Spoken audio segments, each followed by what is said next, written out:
Hello welcome good morning welcome to my channel runway guide Abhishek Duari. আর আজকে আমরা বেরিয়ে পড়েছি ফর অ্যানাদার ডেস্টিনেশন।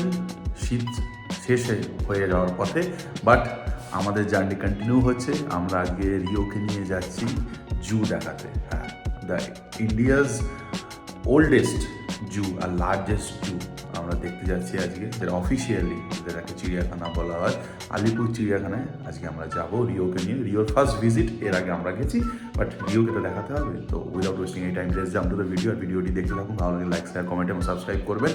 আর চলুন বেরিয়ে পড়া যাক। এই রিও, আমরা কোথায় যাচ্ছি বলে দাও, কোথায় যাচ্ছি? আচ্ছা,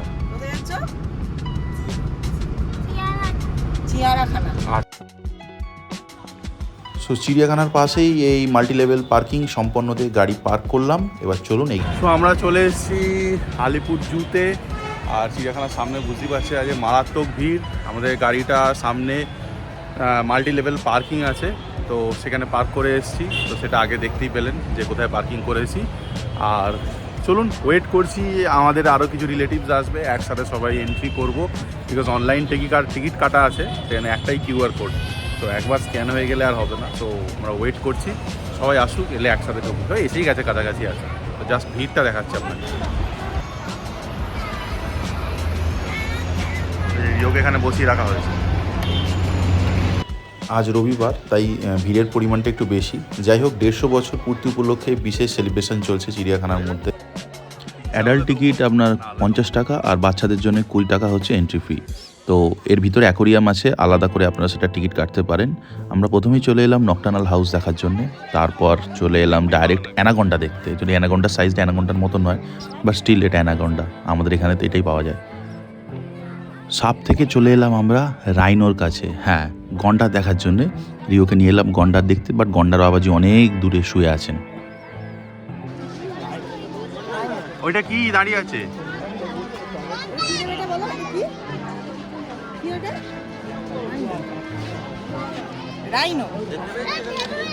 রাইনো হচ্ছে সেকেন্ড লার্জেস্ট ল্যান্ড অ্যানিমেল।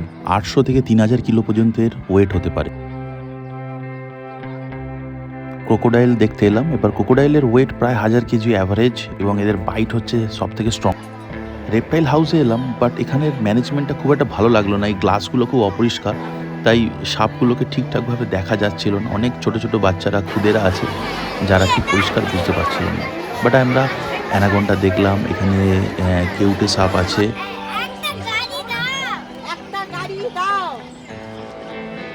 এবার সময় হচ্ছে মধ্যাহ্নভোজের। তা মধ্যাহ্নভোজ আমরা বাড়ি থেকে নিয়ে গেছিলাম, তো সেটা ঝটপট করে নিচ্ছি। এরপর আমরা ডি ফর ডিয়ার দেখতে চলে গেলাম হরিণ বাবাজি। এবার আমরা দেখতে এলাম অস্ট্রেলিয়ার ন্যাশনাল অ্যানিমেল ক্যাঙ্গারু। তো ক্যাঙ্গারু, যার মাদার পাউচের জন্য সে বিখ্যাত। টার্টেল বা টর্টয়েস খুবই বিখ্যাত তার স্কালের জন্য। এগুলো প্রায় 500 বছর পর্যন্ত বেঁচে থাকতে পারে। এবারে সময় জেড ফর জেব্রা দেখা। জেব্রার প্রায় অ্যাভারেজ ওয়েট হয় 250 থেকে 400 কিলো। ইন্টারেস্টিংলি, এরা যখন বনে থাকে বা জঙ্গলে থাকে, ওয়াইল্ড এরিয়া, এরা 20 বছর বাঁচে, বাট জুতে যদি ঠিকঠাকভাবে রাখা হয় এরা 40 বছর পর্যন্ত বাঁচতে পারে। এবারে আমরা চলে এসেছি প্যান ট্রোগোলোডাইটস দেখার জন্য। না, শিম্পাঞ্জির কথাই বলছি। তো শিম্পাঞ্জিকে দেখলাম, তো খেলা। তো এবারে আমরা চলে এলাম পাখিরালয়। এই কিচকিচানি আওয়াজ শুনে তো বুঝতেই পেরেছি, এখানে ম্যাকাও, হর্নবিল, প্রচুর পাখি আছে। মানে প্যারটের তো প্রচুর ব্রিড এখানে দেখতে পেলাম। তো এখানে এসে আমাদের সেই গ্রেট সালিম আলীর কথা মনে পড়ে গেল, বিখ্যাত অর্নিথোলজিস্ট।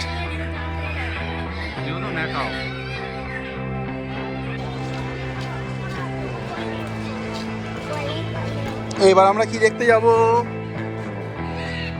এবার আমরা টাইগার। এবারে আমরা চলে এসেছি প্যান্থেরা টাইগ্রিসকে দেখতে। হ্যাঁ, টাইগার এই দূরে বসে আছে। জাস্ট কিছুদিন আগেই চালু হয়েছে এই ওয়াক ইন বার্ড স্যাংচুয়ারি। তো এখানে আপনি ভিতর দিয়ে যাবেন, পাখিরা আপনার মাথার উপর দিয়ে হেঁটে হেঁটে বা উড়ে বেড়াবে।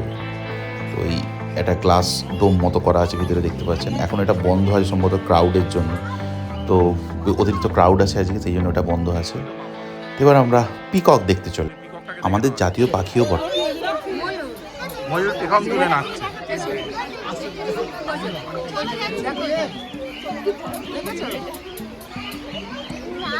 এবারে ব্রিজ টপকে লেকের যাওয়ার পালা জিরাফকে দেখতে। জিরাফের হাইট প্রায় 16 থেকে 18 ফুট হয় এবং প্রায় 2000 কিলো পর্যন্ত ওজন হতে পারে। সিংহ বাবাজিকে দেখতে এসে দেখলাম সিংহ বাবাজি শুধু ঘুমাচ্ছেন না,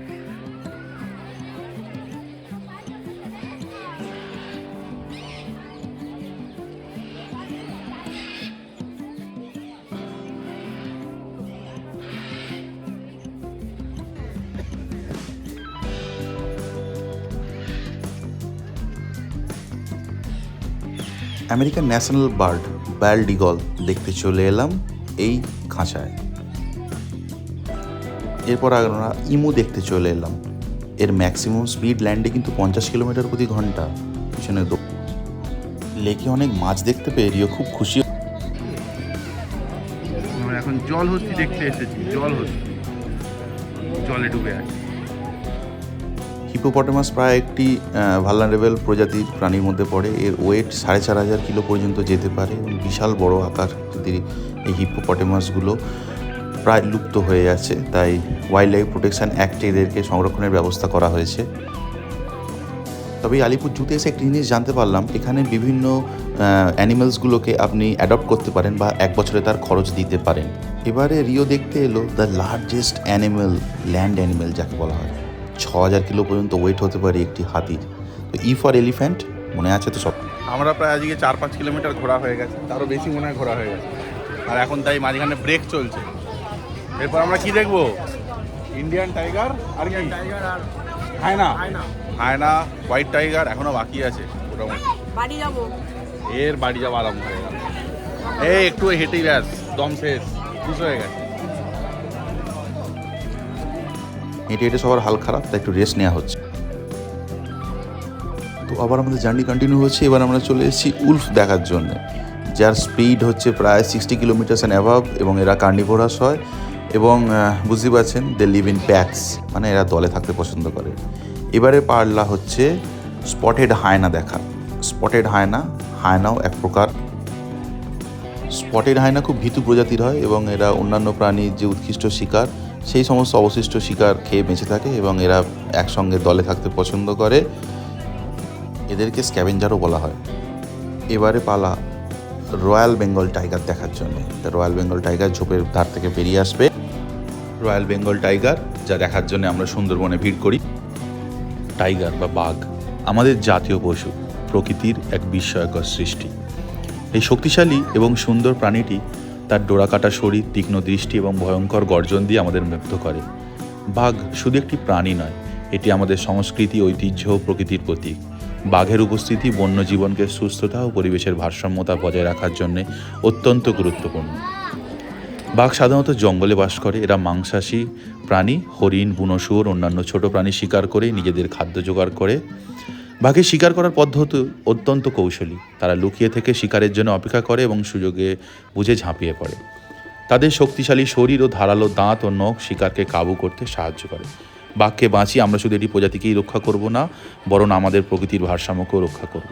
বাঘ আমাদের জাতীয় পশু। ও দেখতেই পেলেন, মোটামুটি আমরা সবই দেখে নিলাম। রিওকে সব দেখানো হয়েছে। রিও, তোমার কেমন লাগলো? ভালো লাগে। ভালো লেগেছে? তুমি কি কি দেখেছো? বাঘ, সিংহ, তারপরে লায়ন, তারপর রাইনো, দেখেছি, তারপর হিপ্পো, হিপ্পো দেখেছি, তারপর কত অ্যানাকন্ডা দেখেছি, সাপ দেখেছি, হ্যাঁ, সাপ কুমির দেখেছি, অনেক কিছু দেখেছি। হ্যাঁ, অনেক কিছু। আচ্ছা, সবাইকে আসতে বলে দাও। বল সবাই আসবে। আমাদের হ্যালো গাইস করে বলে দাও, সবাই আসবে। সবাই আসবে। আচ্ছা, এবারে আমরা বেরিয়ে যাবো। রিওর খাবার টাইম হয়েছে। পার্কিং থেকে গাড়ি নেবো, যদি টাইম না হয় পার্কিংয়ে রিওকে খাইয়ে দেবো। মাল্টি লেভেল পার্কিং, চলুন সেখানে বেরিয়ে যাই। So thank you for watching today's blog. আর ভিডিওটি ইনফরমেটিভ লাগলে লাইক, শেয়ার, কমেন্ট এবং সাবস্ক্রাইব করুন এবং বাড়ির ছোটদের নিয়ে চলে আসুন চিড়িয়াখানা।